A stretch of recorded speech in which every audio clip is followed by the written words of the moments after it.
He's a great guy. I did my customizing class Hi, in and 16 with welcome his to buddy. TFYLP, episode 332. And tonight we're actually doing a pre-record for the show this week because it's Memorial Day weekend, and we figured that we all, kind of want to, be with our Get families high. and whatnot. So, anyway, so with me tonight I've got Christian Russell Hello. and Rick Alvarez. Yes. There we go. So Rick is back from vacation himself, and I'll be going on vacation soon myself. So My body is gorgeously tanned, as you can see.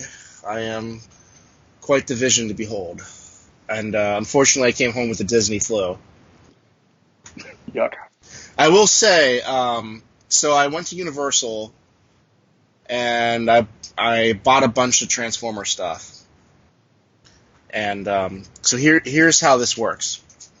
I go there with cash, and I go up to the guy, and I'm like, can I mail this stuff home directly from here? He's like, yes. Great. So instantly my shopping experience quadruples. So now I've got pillows, I've got shirts, dresses, I've got playing cards, I've got all this candy, I've got toys, all these cool little things. I've got mugs, everything. So it's like $500.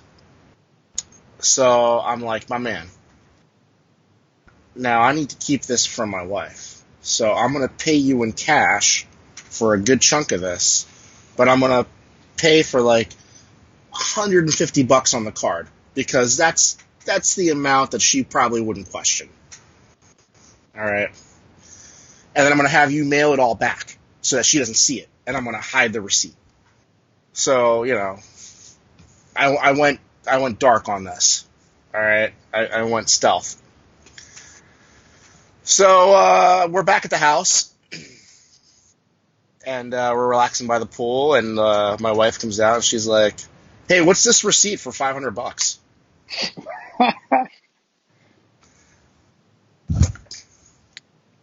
Didn't hide it well enough, I guess. I didn't hide the receipt well enough. No, I should have shoved it up my ass, but she probably still would have found it. So, yeah. So, but anyway, I went there and I bought, they had the Mech Tech toys in the Universal packaging, and I went and I bought them all except for Evac, which I knew I already had. So last time I went there, I bought Evac. I didn't buy the Optimus or Bumblebee. And I said, all right, I got to get everyone except Evac. And I'm at the airport, and I'm thinking, it's been a few years since I've been down there. I wonder if the packaging's changed. So I go on my phone, and I look, and I'm like, oh, shit. The ones I bought are all different than the ones I have at home. And the one I don't have is Evac, which is the most important one, because he's the exclusive character to Universal. Luckily, they had a Universal store at the airport, and for only $30, I was able to buy a deluxe Evac. Did they still have Snarl there? I picked up one 2 summers ago. They did still have Snarl there. Yeah, he was on clearance for $17. I bought 2 of them because I wasn't sure if he was a color variant or not. He goes with that color, that clear, smoky Dinobots set from a couple years ago. Okay, so yeah, I wasn't sure about it because I was looking at the figure and I'm like, I don't think I have a loose one of that color. Yeah, that color variant only came out for them, and then that showed up at Ross last winter. Was it in the Universal packaging? Yeah. Ooh, wow. Huh. Wow. Weird stuff. So here it is. I actually have it right here, the Universal packaging. Yeah, there's some weird stuff that just randomly shows up at Ross like that. So for anyone who doesn't know, Evac is an exclusive character to the ride at Universal. You actually he transforms into a vehicle, and then you get inside of him and you go through the ride. And I got to help develop this character. The ride was one of the last things I got to work on while I was at Hasbro. And then everyone went to Singapore to ride it, except for me.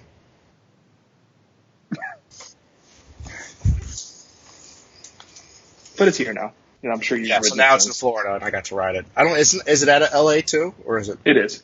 Yeah. How's the ride? Is it good?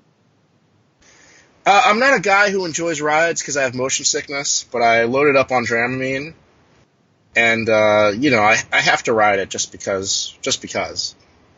And it's a fun ride. It's from the award-winning producers of the Spider-Man ride, and I think they also did one of the 2 Harry Potter rides.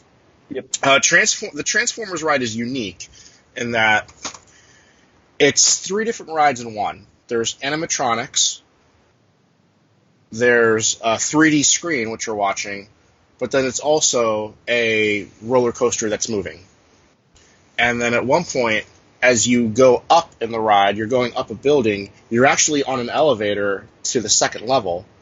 And then when you come back down, when you're falling off the building into Devastator, you come back down to the 1st level. So it's pretty ingenious. I got to see the CAD files, how it was all mapped out, and that was pretty impressive. Those guys are genius, and I mean, that's all they do is make rides. So this is the exclusive figure, and this is the second packaging. The original packaging was more like Generation Space, like it was red with like a dark grid on it. So evac. So is all the merchandise is down there at Universal? Is that all exclusive to Universal, or is some of it sold in other places? I would say 90% of it is exclusive, and it's stuff that Universal contracts. Like it's like tchotchke stuff. Like it's stuff Universal contracts, and then they'll put the Transformers logo and the Universal logo on it. So it's like, here's a candy bar with Optimus Prime on it. Here's an Autobot-shaped lollipop. Here's a bunch of T-shirts. They do have stuff like the current wave of stuff. Like they'll have that. Mm-hmm. Also the mugs that have Optimus Prime and Bumblebee skulls. Right, they've got you drink drinks out of them. They've got some great shirts, and then they also carry like the high-end statues, like the $1,500 statues. So they've got a really cool display case with all that stuff. So yeah, whenever I go, I load up on all the exclusive product that they make, and I bring it home. And one of the really cool things.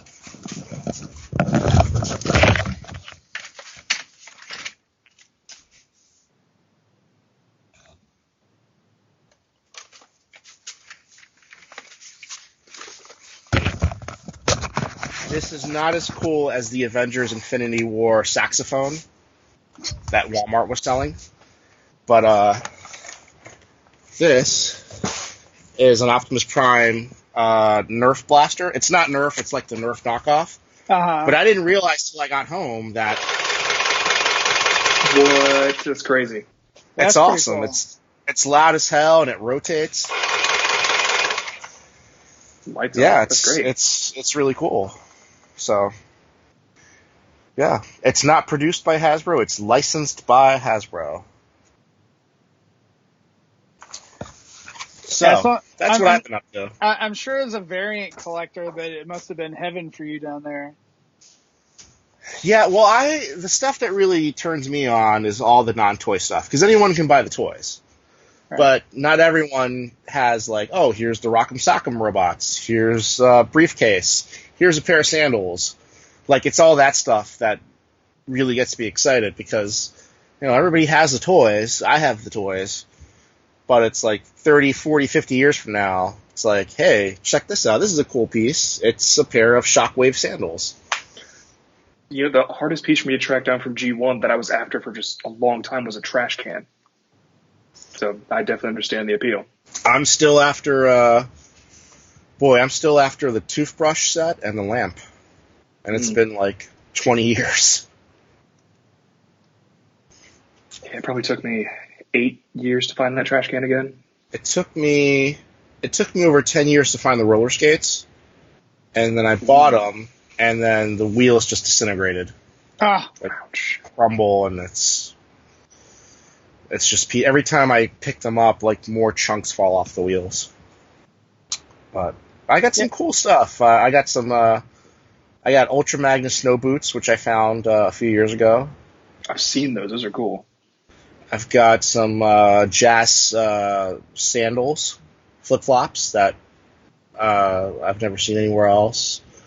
I found a really big. I didn't even know I owned this, but I was in my garage the other day. As you can tell, I'm unpacking, starting to put stuff in the display room.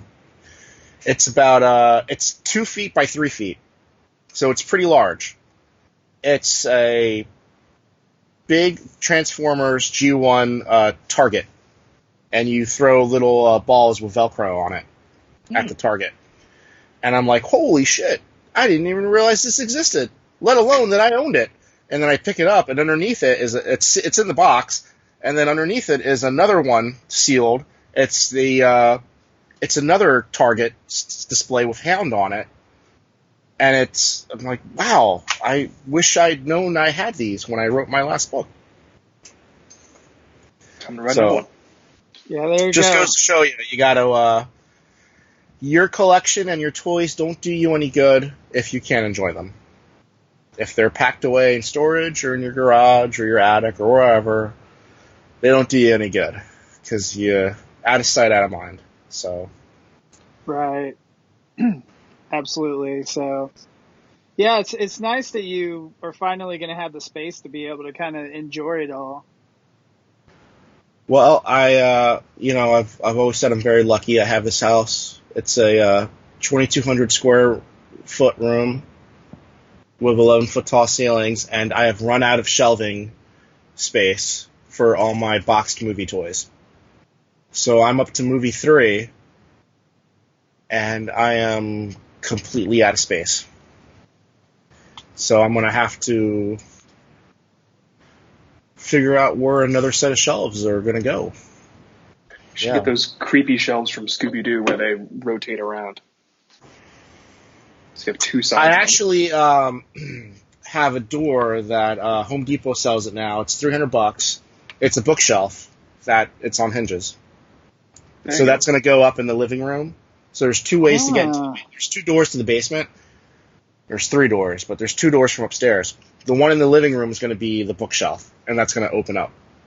And then I have the bust, the Shakespeare bust from the original Batman series. Uh-huh. The one that flips down, you have the button on it. So I'll put that on there, and then it'll be fun for me. Huh. Yeah, I may have to look into that bookshelf door. That gives me one more bookshelf I can put in my room. Yeah. Well, the bookshelf door, it has to open out. So depending on where your hinges are, you might have to flip the hinges. Yeah. Christian, your collection is looking pretty good there behind you, buddy. See, you got your cases all lit up. I'm not in my apartment where they are. I'm at my satellite location. Okay. Undisclosed secret location. All right. My cases actually are all lit up, but they're not even behind me in my normal podcasting space anyway. Your big pal Optimus Prime is usually behind me. You mentioned something about that giant Grimlock display from Walmart that Surge had. Turns out I have 2 of them. Oh, well. Yeah, I didn't know that. Yeah, I've got 2 of them over there, and I don't know where to put them. So, I got that big arch that was at Toys R Us, and I got to figure out where that's going to go. I like big stuff. Yeah, you run out of space quickly. Yeah. See, that's why you need to start, collecting legends. So then that way you don't run out of space. Yeah. No, I've run out of space too, so so I started putting all my legends and stuff on the peg hooks. I've got there was a clothing store that went out of business and they had like a peg stand on wheels. And I bought three giant ones and they were already filled up. There's a lot more legends than I remember there being. Yeah. Boy, the movies really, they just pumped them out, man. Now it's all about one-steps. One step. It's fun unpacking stuff because you're like, oh shit, I remember that. Like today I was unpacking carded figures and I came across the Dark of the Moon Mission Earth figures that I worked on. And I completely forgot they existed. They're like clear They're like Transcanning ones? Transcan, right? I think the official title was Mission Earth, but they're like Transcan where they're made in clear, and then you paint the front so it looks like it's scanning the vehicle. Oh, that's cool. And I completely forgot about those and how cool those were. And we had a whole bunch done up, but I think we only put out 2 or 4 of them. 4. Christian says 4. 4? Okay. Yeah. And then they went through a Ratchet, whole... Ironhide, B, and Sideswipe. Okay. Yeah, they went through a whole iteration. At one point they were all clear with like a grid on them, and then they were just clear, and then they were... The final version is what actually came out. I've got those samples somewhere, those clear ones. They don't stay together very well. Clear plastic's tough to deal with. They disintegrate. So, Well, the tolerances weren't properly adjusted for the samples. That's all. So tonight's topic, I guess, is kind of going into decision making on repaints and reissues and all those types of things. And I guess, Rick, I don't know if you want to add what. So we were talking about this, like, what do we call this? It's like the money grab show, right? Yep. And we were just talking about the Transcan stuff. The Transcan series, that was something we were talking about way back in Movie 2 about doing. And I just think that's an easy money grab. Like, I really love those figures.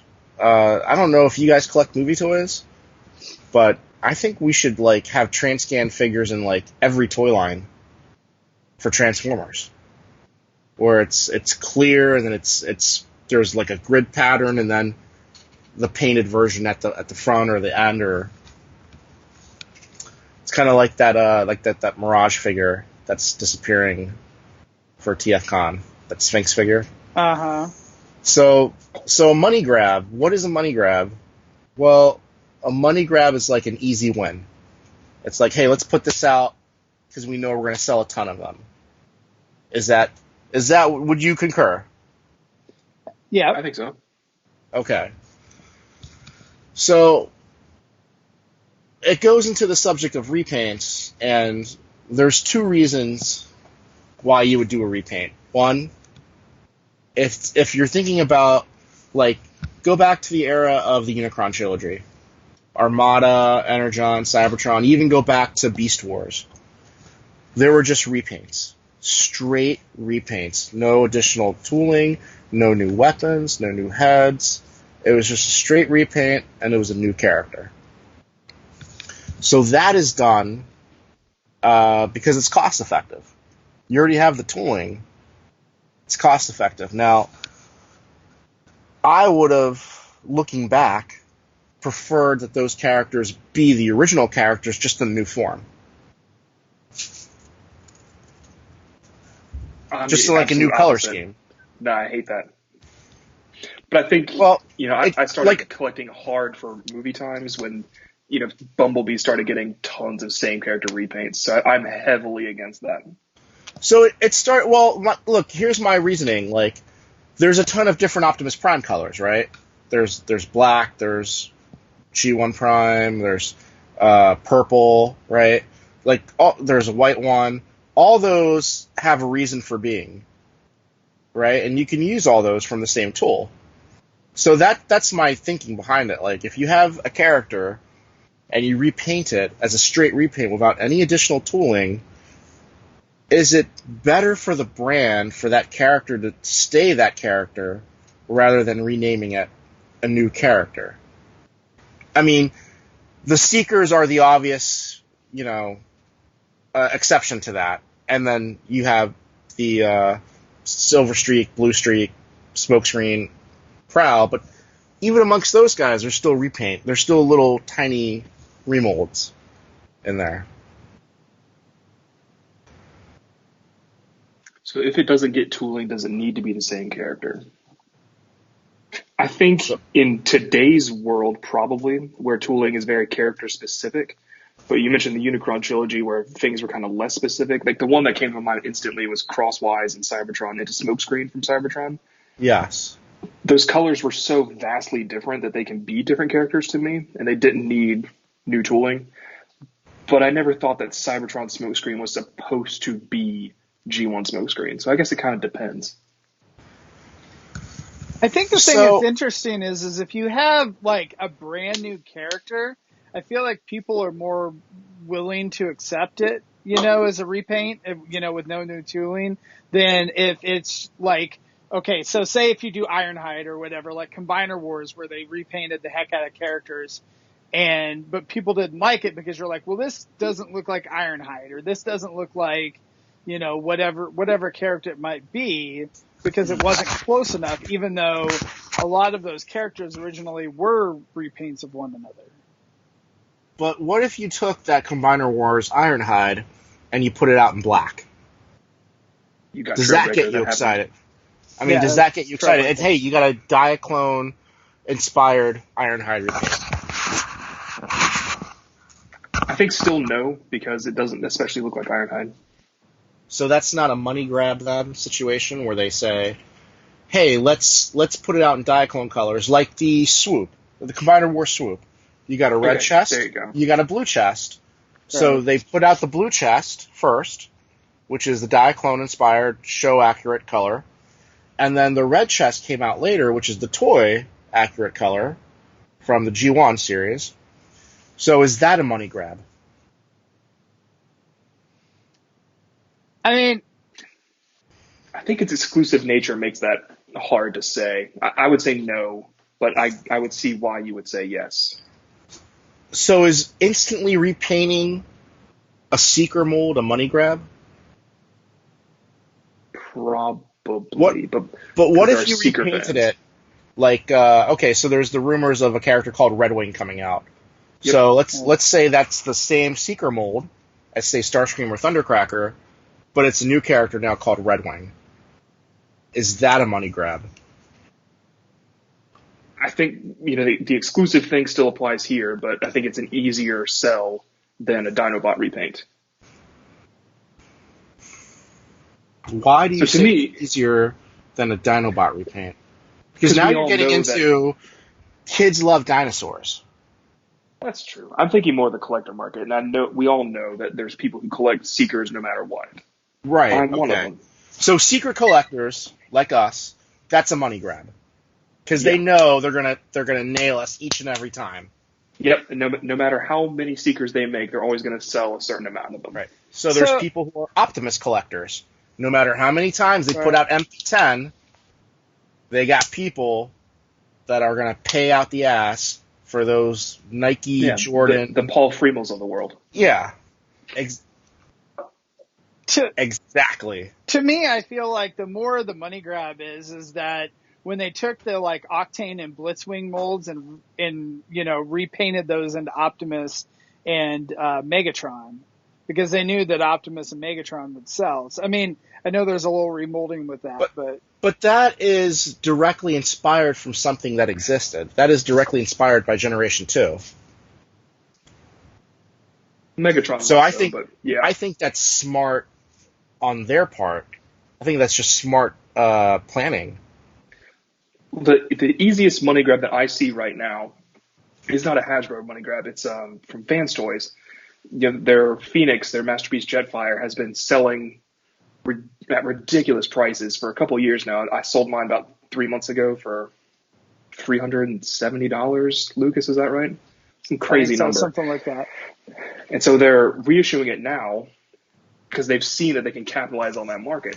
And it's sold out of pre-orders in a day.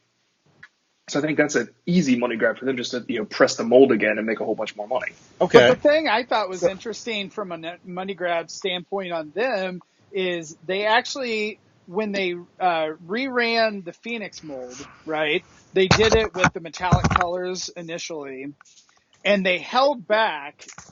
Like, they also ran the original mold again, right, the original like non-painted version or whatever. And they did not reissue that right away. They waited for the metallic version to sell out, for that to come out, for that price to get inflated, and then like I'm sure they ran the figure at the exact same time, and they've probably just been sitting in a factory. And then as soon, now, like however many months later, they reissue that again, and everyone's like, oh crap, like I couldn't get my Phoenix. And so, and we were the same way. I mean, both you and I went and pre-ordered it on Big Bad because we're like, well, this is the only time I'm going to be able to get this for a normal price and not have to pay $400 for it. Yep, I only canceled mine today in favor of the Hasbro one, but I think that's a good example of money grab. There's money to be made. They went out there and grabbed it. So let me ask you this then. Kind of switching the topic to something that pertains to me directly. Our troop excuse me. Yes, our troop builders. Troop builders money grabs. Lucas and I were talking about that today with the new pictures of the Cyberverse Scraplet. Yeah. Because we both want several copies of that thing. That's what I was thinking about. Yep. And so Lucas was like, he wants 24 of them, and I was like, well, I probably only need 3, and Rick, I'm sure you need like 200 of them. No, I probably, with that, I probably would want 12 loose ones. How many Sharkticons did you get when they came out? Sharkticons were hard to find for me. So I think I have about 30 loose Sharkticons. That's a lot of sharks. Fair amount. Sweeps. The Headmaster sweeps. I've got at least 200 loose. Transformers Prime Viacons. I've got over 120 loose. Well, loose or waiting to be freed from their packaging. So when you say that you have 200 of them, did you buy these online, or did you, every time you saw one in a store, did you pick it up, or what? How did you come to acquire them? Well, I'm always on the hunt for troop builders, so every time I would see a sweep in the store, I would buy it. And then I just do trades, or you pick them up at shows or wherever. So for a while, it got like the quest to get to 100. That was my goal. Like, I gotta get to 100. And then I got to 100, and it's like, well, they're here, so you might as well just get them.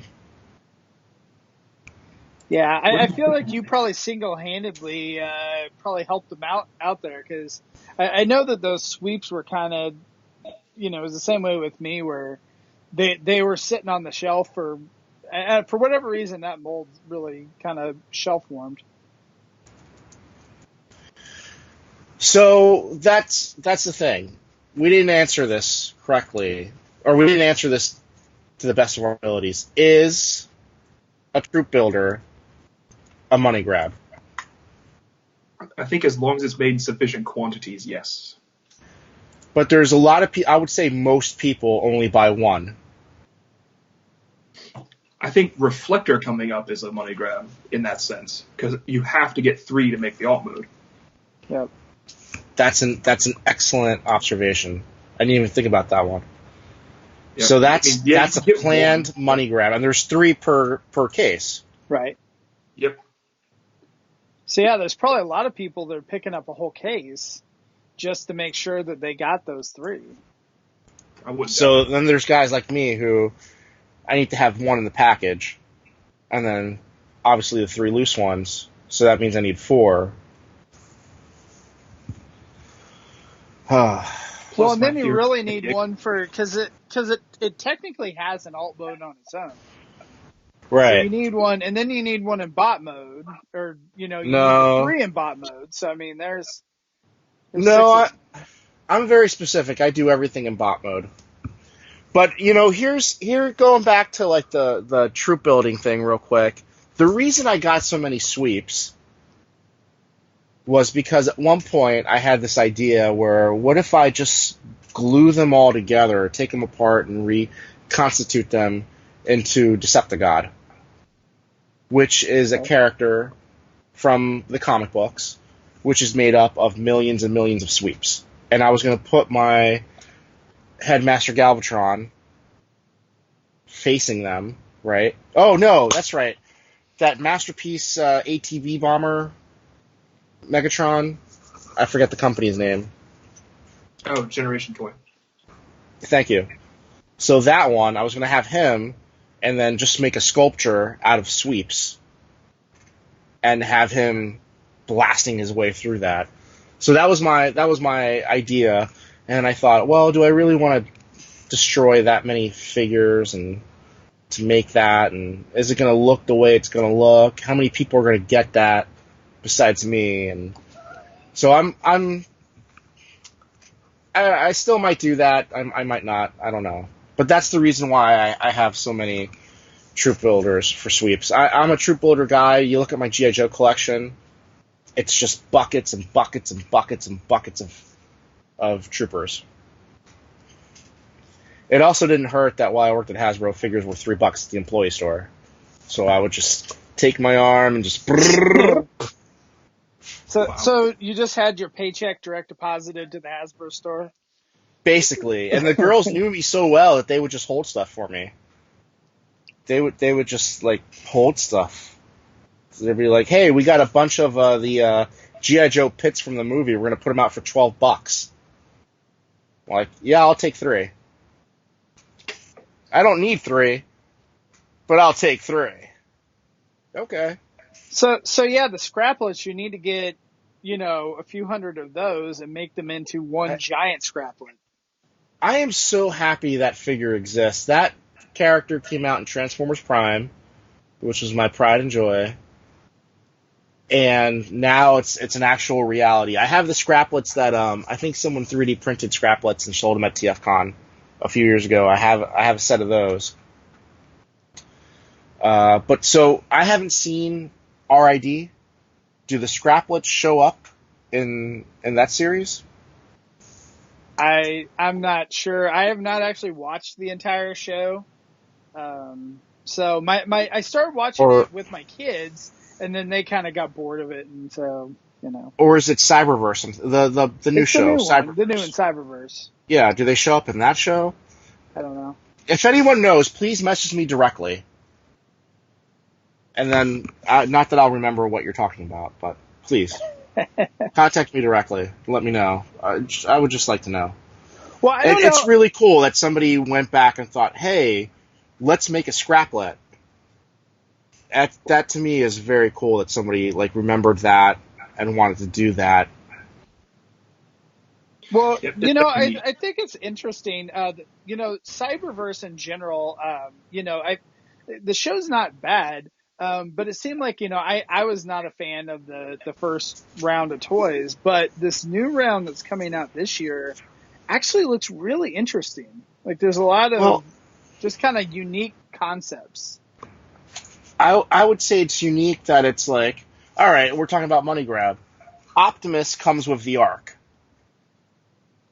I mean, it makes no sense that the Ark becomes armor for him, but he comes with a little Ark toy. Now, is that little Ark toy a money grab? That little accessory? Do you buy that Optimus just for that little Ark toy? I'm sure some people will. But is that Ark toy a money grab? Or is it brilliant or lazy design? I would say that, yeah, it probably is a money grab because that there's going to be a certain amount of collectors that are going to get it just to get it. And then the question I have is for those people, say someone like me that doesn't collect Cyberverse, then you get that one toy and then you're like, OCD says, oh, well, I got one, so then I might as well just get the rest of the line. But here's the thing, do they make the Nemesis now? Is there like a Megatron or a Starscream that come out with the Nemesis later on? No, that'd be cool. There's a Bumblebee with Battleship Yamato. Is it the Yamato? Yeah. Or is it the Battleship from GoBots? I thought it was supposed to be the Yamato. I thought it was the Battleship that was the GoBots figure that turned into a battleship. Somebody did a side-by-side and it looked... It could be that too. Oh. Hasbro does own GoBots. Yeah. And there's a Skybite for some reason. Yes, there's a Skybite. But that's cool. Like, Skybite is one of those interesting characters that has transcended from his television series. Skybite, Bulkhead, Lockdown, those are characters which started off as very specific to their Black Arachnia, to their television series, and have transcended to become B and C and D tier players in the brand overall. So let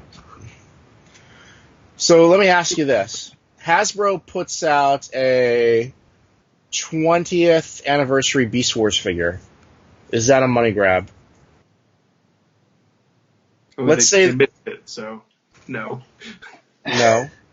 Well, whatever it is, 25th or what was it, 94, 95? 96. That's why I wrote it down in a book, so I wouldn't have to remember. Yeah, okay, so, I mean, I think them simply doing that, like, for example, I know they're doing some stuff with the, what is it, the 35th anniversary now? They're putting out some 35th anniversary stuff. Or another good, for the 30th anniversary, they did the Thrilling 30, and they did like a numbered thing on a bunch of packaging, right? Across 30 for 30. Right, a bunch of different lines, right? And there were people that collected that line so that they could get all 3 Beast Hunters Optimus Primes. Yes. And then there was like 3 movie 5 or 4 2-packs. Yep, and then at least 2 Metroplexes. And then there was the just the solid, 4 points of articulation Optimus, which was a Target exclusive. Yep. So good luck collecting that overseas. Yeah. Good All right, stuff. So is a branding opportunity like the 30 for 30 a marketing ploy? A clear marketing ploy, is that a money grab? Yes. I would say yes.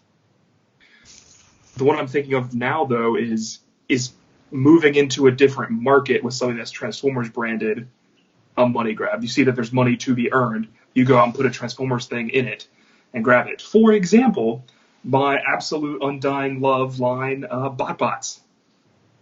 There's that blind bag market that's blowing up right now. Transformers moves into it to take advantage of that. That's definitely a money grab. Very true. Directly with Shawkins. Or Gross, whatever. Man, that's right on. Because that's a whole experience. Opening the bag is a whole experience. Yep. And then collecting them is a whole separate experience from that. And then they're Transformers on top of it.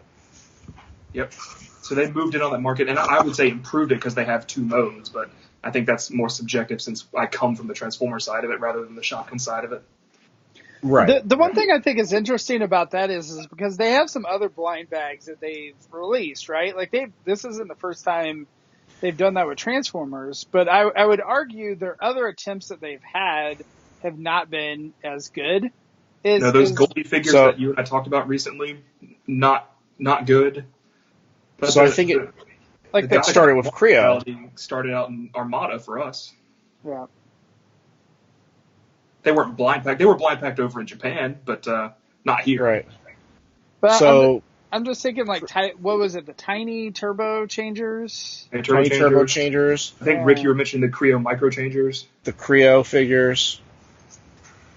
I think those moved decently well. The Robot Hero ones, not the Robot Heroes, the Rescue Heroes, right? Yeah. Mm-hmm. Which all have a number coding on them. So the reason they all have a number coding on them is because Hasbro's based in Rhode Island, and there's strict lottery laws, which is why they all have a number code on them on the back. Convenient. Really? Yes.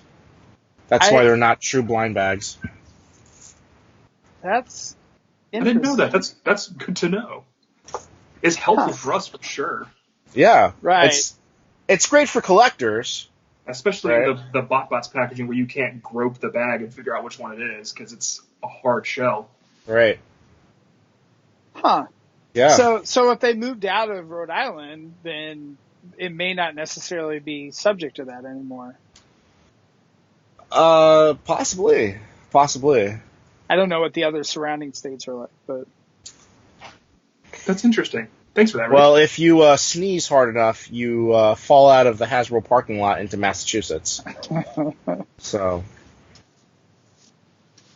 yeah, a lot of people live in Mass who work there. I live in Mass. So. You got the facility over in Fairmeadow, too, right? Mm-hmm. Hasbro Games. I toured that when I was a boy.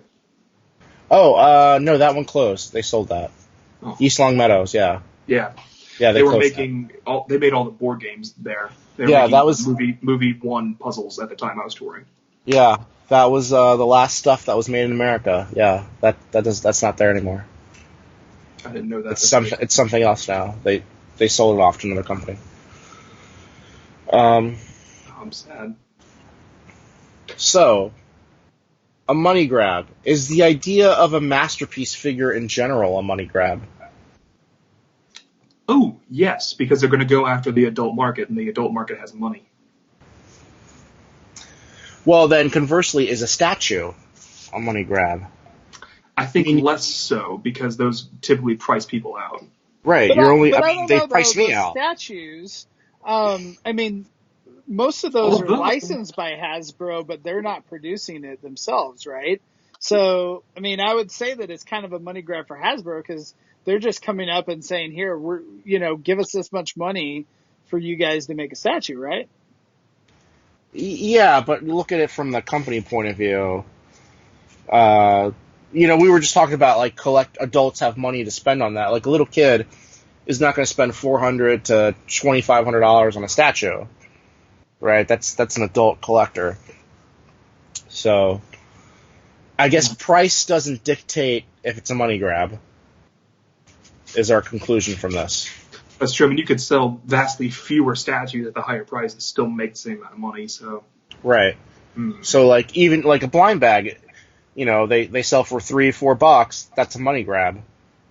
If it's a blind bag, then maybe it's the easiness or difficulty of the money grab. Because you can grab a lot of small bits of money, or you can grab one giant bit of big money. Perhaps seeing it as the easiness to get the consumer to purchase the product. Maybe that's what the money grab is. Because the blind bags, how likely is someone to purchase it? Impulse buys are proven to be right. Easy money makers because they're right there. You say, oh, I could get this. It's $2. Done. Statue, I think can still be a money grab.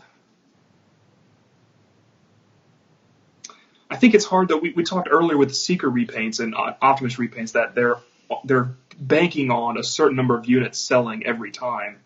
I think it's harder to predict that with a statue. But maybe it's not. I'm not super familiar with that market. A lot of times statues are limited runs, so they, it's like 1,000 pieces or 500 or whatever it may be, and that's all they make. Then maybe. I think it could be a money grab then.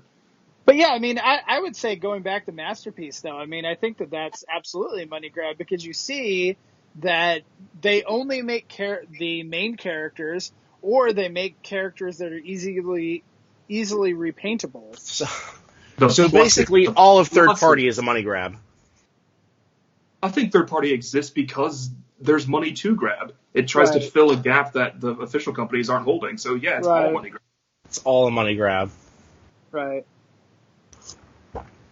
So when they make a Masterpiece Springer, they grabbed my money.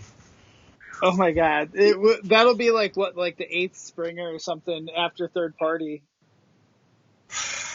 So, although I will say that new Siege Springer, that looks pretty good. Springer is one of those characters that most of the figures out there have looked pretty good. But that Siege figure, I give kudos to them because they made that look like the animation. They made it look like a show that hasn't had a new episode in 30 years. So kudos to them. Yeah, Christian and I were talking about this. Why is it that certain characters like Springer always get a good toy, and then we have other figures that, have never gotten a good representation? You mean like in Pactor? Yes. If you're talking about the Hasbro side of things. Yeah. No, right. That's what I'm saying. The Hasbro side.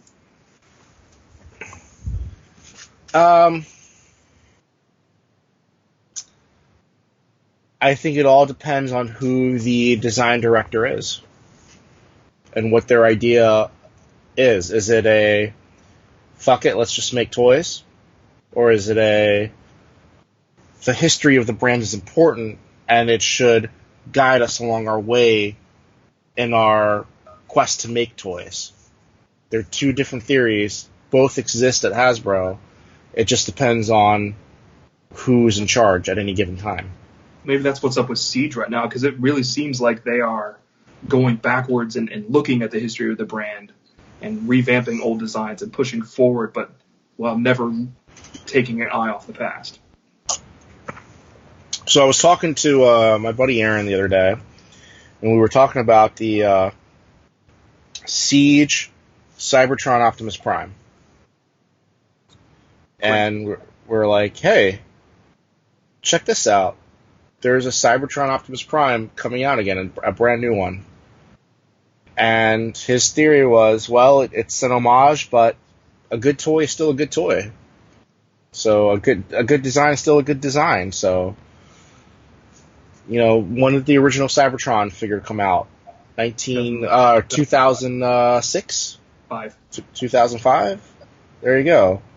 So it's been long enough that we can properly homage that figure now. I mean, granted, the tooling for that original figure probably still exists.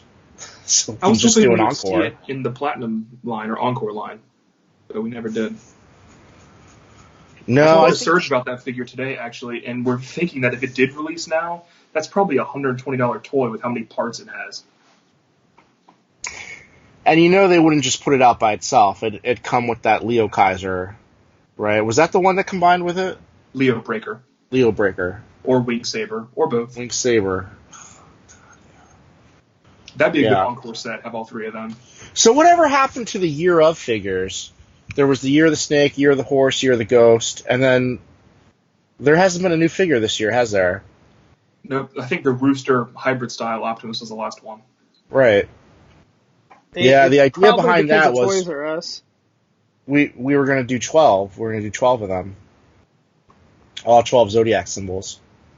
It seems that everyone who was working on that project is probably gone now. Oh, yeah, everyone who was working on that is no longer at Hasbro or is no longer working on the brand. Yeah. The world of exclusives in Transformers has vastly changed since then as well. I mean, we hadn't seen store exclusives en masse for a really long time, up until last year when we had all those Amazon exclusives. Gosh, when was the last time you walked into a store and got a Target exclusive? Well, they did have the Soundwave. They did that Soundwave for the Bumblebee. And that was for the movie. First time in a long time. Yeah. But you're right. Usually, and then there's always the Black Friday exclusive at Walmart, which they haven't done in a few years. Yeah, because they did that Stinger for AOE that that was supposed to be a Walmart exclusive, and then it never even really came out. Right. Then the Hot Rod for Walmart was so impossible to find. People were finding it at Ross. Yeah. Hot Rod, yeah. Right. Yeah, it never came to stores as far as I know. I still haven't found the Gears and Warpath, the G1 reissues at Walmart. Oh, we saw have some in of our those store. last night. I'll grab them if you need me to. Yeah, if you don't mind getting me a I'll be out set hunting of for each. bots this weekend, so I'll grab it.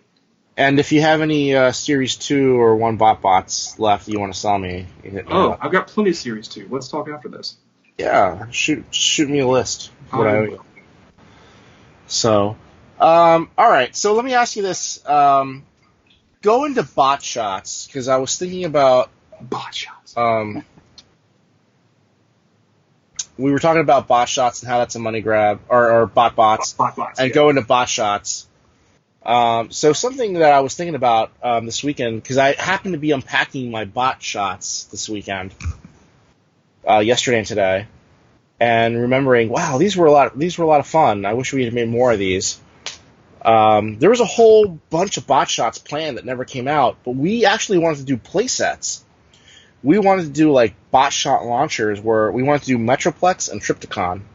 Oh, and they that were going to cool. launch bot shots. And they were going to transform into robots. And Metroplex had the ramp in his chest that came down.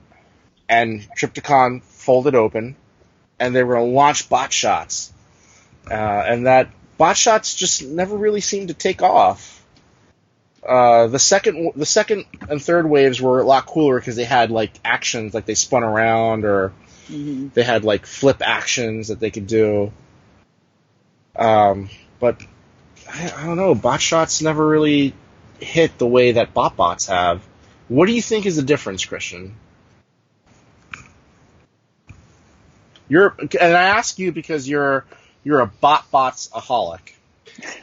So BotBots, of course, capitalizes on the Shopkins thing. And the Shopkins thing is cool because it's cute versions of everyday objects. They're small and they're cheap. Bot shots, I think it was just a different market. I mean, what's that other thing called? Bakugan is trying to capitalize on Bakugan. And it just did it worse. Because Bakugan was like these capsule things and you flick them and they are like monsters and stuff. And the bot shots all look the same. Yeah, Bakugan was brilliant. Those should have all been mini-cons. You know, there were several different lines that came out with similar kind of things at the same time. Like I remember, I think Marvel came out with some, and I don't know who made it or whatever, but I know they came out with some of those too, with these little spider things, and yeah. So I don't know if it was one of those things that everybody kind of had the same idea at the same time, and they just didn't take off.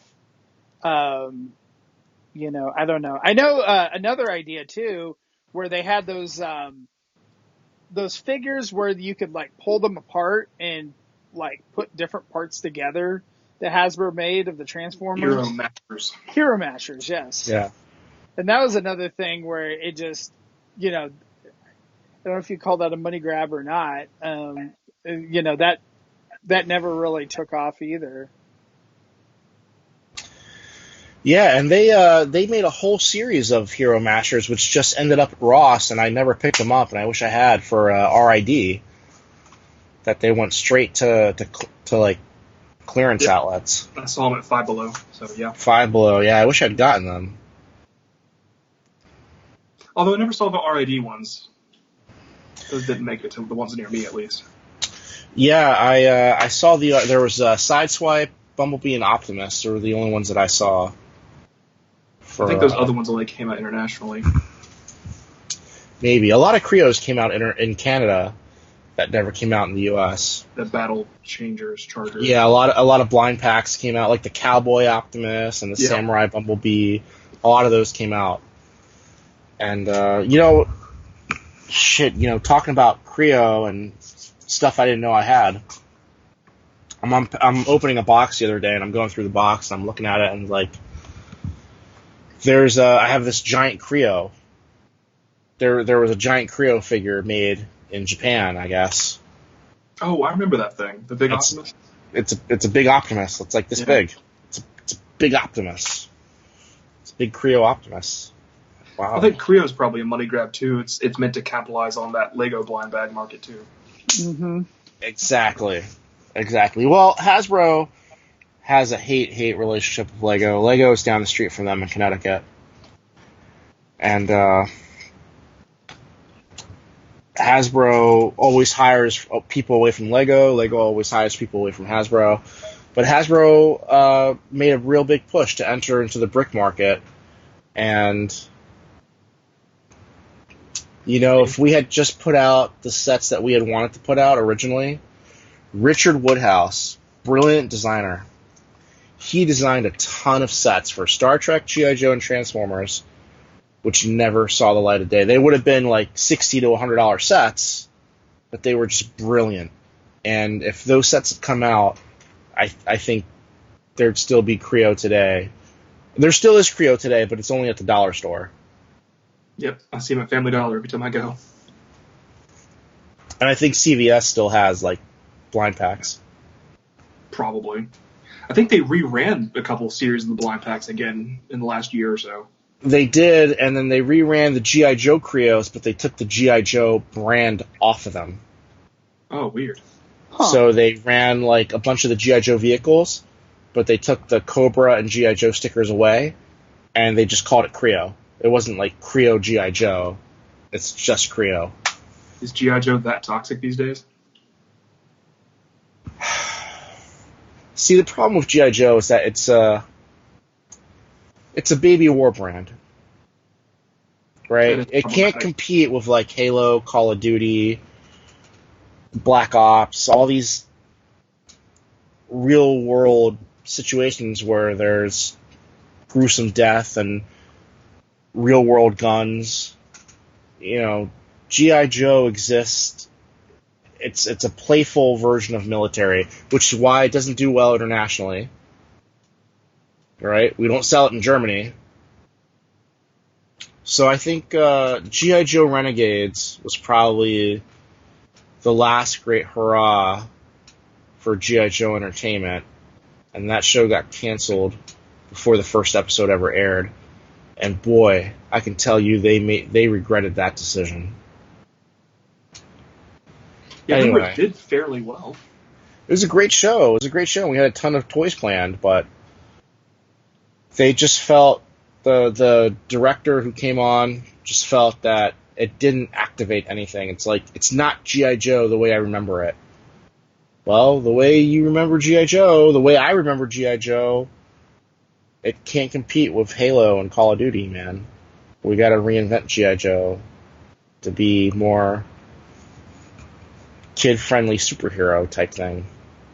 I don't know. That would be kind of an interesting thing if they released a video game of G.I. Joe that was like a Fortnite kind of G.I. Joe looking game. Have I got a story for you, Lucas Bockelman?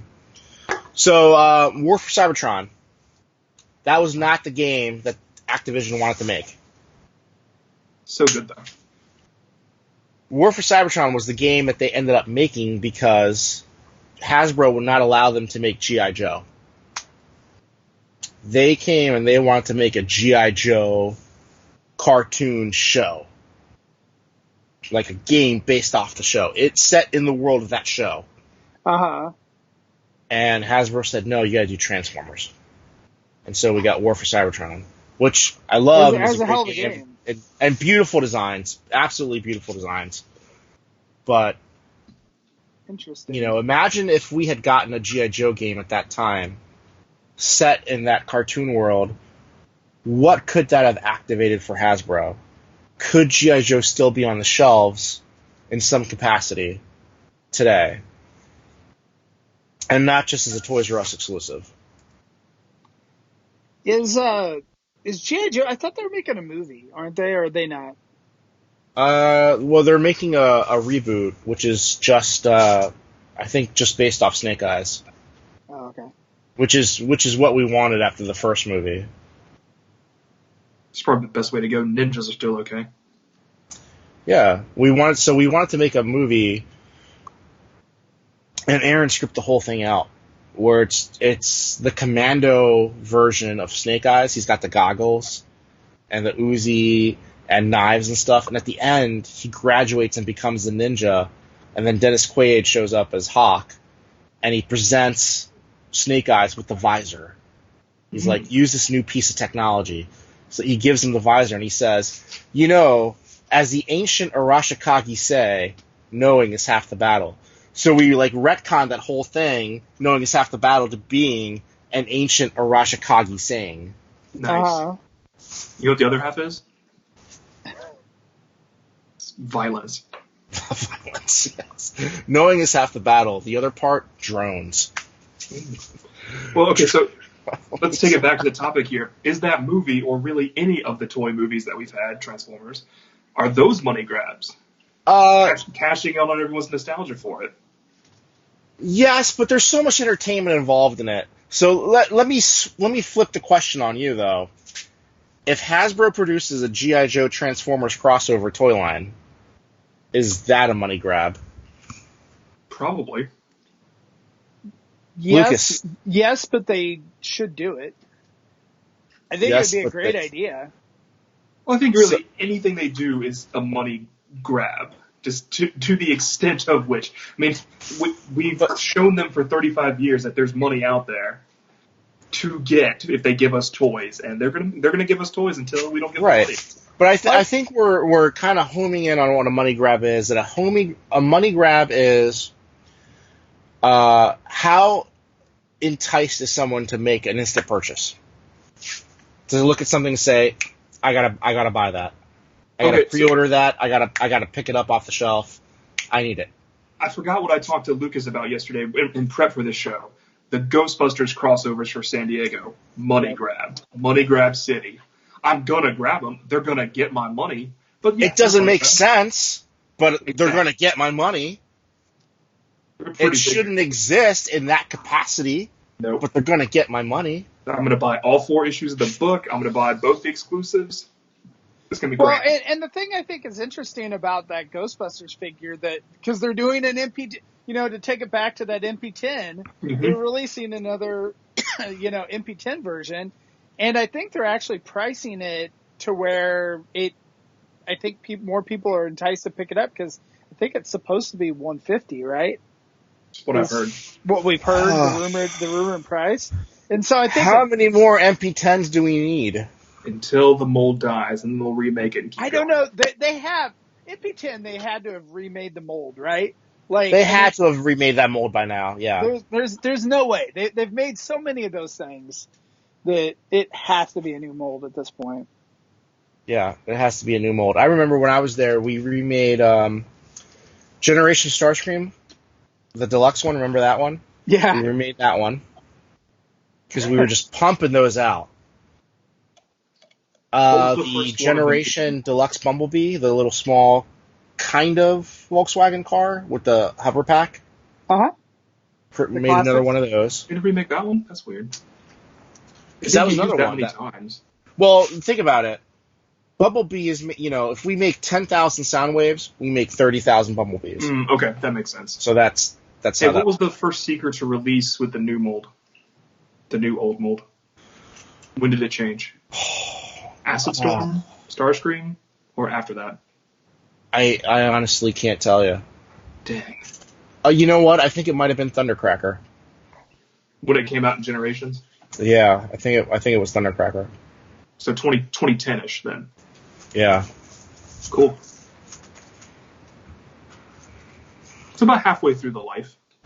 But I think going back to money grabs, I think the G1, the figures that they're reissuing now in the G1 style packaging, I think those are absolutely money grabs. I mean, those are exclusive to Walmart, and they're doing it just to play on nostalgia, right? I mean, yeah, just to get guys like us to go into Walmart and buy them. You know what? I never wanted G1 figures, and I've bought every single one of those reissues, except Optimus so far.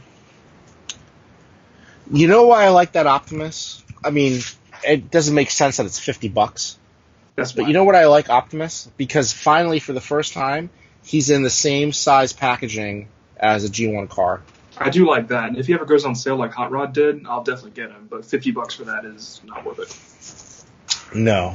I don't think that it's ever going to be Hot Rod. I don't know how they managed to make so many Hot Rods compared to. What was weird was the Starscream and the Devastator both were. Not a lot of those showed up at the stores, but Hot Rod, I mean, my God, it seemed like that every store I went to had at least 10 of them. I think Hot Rod. I think I picked up a bunch at $7 a piece. And then Devastator, I picked up a few at $45 a pop. So, wow. But yeah, I mean, it seems like that they've been selling them pretty well. And I know there's a few places where those Optimuses are shelf forming, but at least by me, they keep flying off the shelf. They'll get them in and sell them out. Yeah, they still have them at my Walmart, but they put that wrapping around them that just destroys the packaging. Spider wrap. Yeah. Well, I think we've gone long enough in regards to the money grab topic, so we'll probably call that a night. Figuring out what money grabs are. We figured out what money grabs are, and we figured out that Lucas is going to do the sponsors tonight, and we figured out that Christian's going to email me all the different things he has for sale, and he's going to take my monies. Yeah. And so, Lucas. I was just going to say, speaking of, Christian does have a BotBots Facebook group, so if anyone wants to join, if you're interested, go and send a message, because we're currently in secret mode and I can't change the privacy again for another couple of weeks. After that whole catastrophe where groups are getting mass reported last week, I thought it was best to kind of go into hiding. But if you want to join the BotBots group, send me a message or post on the TFYLP page. I'll find you.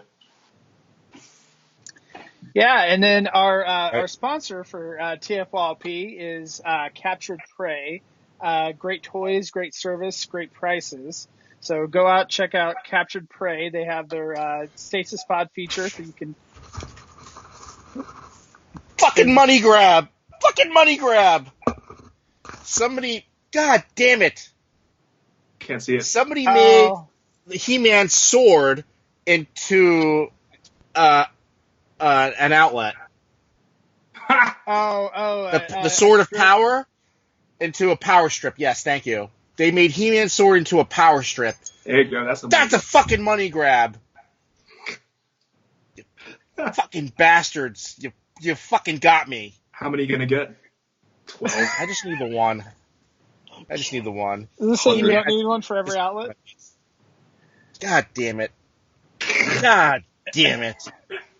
Rick gets sucked down the money hole again. God damn it. It sucks, too, because I got a job, like the first time in 4 years that I got a regular job. And now I have all this extra income coming in. I'm like, what do I do with this money? Get your money grab. That's what happens to you. Yeah, more plastic crack. I was going to say, I mean, you could God save damn it. That is an option to... That's a money grab right there. The sword of power, and it's a power strip. God damn it! They got me. Fucking got me. And now I have to explain to my wife why we have this. That'll be on the bonus content for us. I'm sure she will totally understand, right? She'll be like, well, obviously. I mean, who doesn't need a sword of power strip? Sometimes she's like, where are you going? And I just tell her, oh, I'm going to go do Rick stuff. And she just leaves me alone. So, and then also, if you like what we do and everything, consider supporting us on Patreon. So we have different pricing tiers that go from $1 on up on patreon.com/TFYLP. So it just helps us with our server costs and equipment costs and all that type of thing, because, it costs a lot of money to serve all this up and put it up for everyone to download and whatnot. So and then make sure and also check out our other shows. Microcasters is on Tuesday nights at 10 o'clock Eastern on Tuesdays. That's exclusive to the tftalk.net Facebook page. So if you go there, you can help us and interact and talk about, the whatever figure that we're reviewing for the week. Microcasters is a great show. I highly recommend it. Thanks, man. There you go. One day I'm going to be on that show. Just say you're always welcome to come on, Rick. So we can review some of the minifigures that you've no, the problem is that I buy stuff and it just sits around for a few years until I get a chance to open it. Like, I'm looking over there and I see the Fire Guts Power Master Optimus Prime. I'm like, I should probably open that.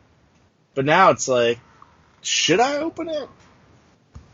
As I say, at this point, you might as well keep it sealed so that way if you ever want to sell it. Yeah, I don't sell stuff. I don't often sell stuff from my collection. We'll crack it open, record it, and we'll have it as bonus content. That seems Yeah, like I think I just need to do like an unboxing day where I just like pile all the good shit together and just open it. That'd be fun. Oh, Yeah, definitely record here's it. me opening my Brave Max. Like I've got a Brave Max sitting over there waiting for me to open. That's how long it's been sitting there. 19 years. It's been waiting for me to open them. it's a long time. That is a fair amount. So yeah, I almost feel like at that point, I mean, it's like just applying the stickers, and I mean that's a lot of work. No, yeah, no. I have two of them. I'm like, one is to open, one is to keep sealed. But like I haven't gotten around to opening it, and it's been 19 years. That's how much shit I've got sitting around that I need to open. Wow, that makes me feel better because I at least do not have a 19-year backlog. When you say it like that, it makes me feel worse somehow. I've got a 19-year backlog. You should see my comics backlog. I've got boxes of comics, just like the long boxes, just waiting for me to read. Are you still on Dreamwave? Right? I'm still on Armada Dreamwave. Yes. No, I'm up to. I haven't read. I read the first issue of the new IDW Transformers, and that's it. I still have I'm on issue 2 of Scooby Doo versus the Apocalypse, and there's like 30 issues in. I'm on like issue 6 of Back to the Future, and there are like 50 issues in. So yeah, it's one day. I just hope I live long enough to enjoy all the stuff that I spent money on. There you go. Yeah, in your retirement, right? Yeah, I just came out of retirement, and I got a stupid job. I got a stupid job. Yeah, how could you? Yeah. So for anyone interested, I am working at a company now. I'm director of marketing supply distribution for a company that makes CBD products for horses. Turns out 90% of our customers use it on themselves. Like I didn't think horses needed CBD, but all right. Well, sometimes horses get arthritis or Okay. joint pains.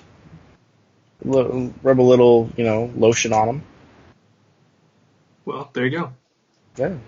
There you are. So, all right. Well, I guess, do we have any other final thoughts? I think we covered it. So, all right. Well, thanks everyone, and I guess that's a wrap. So, see you next time.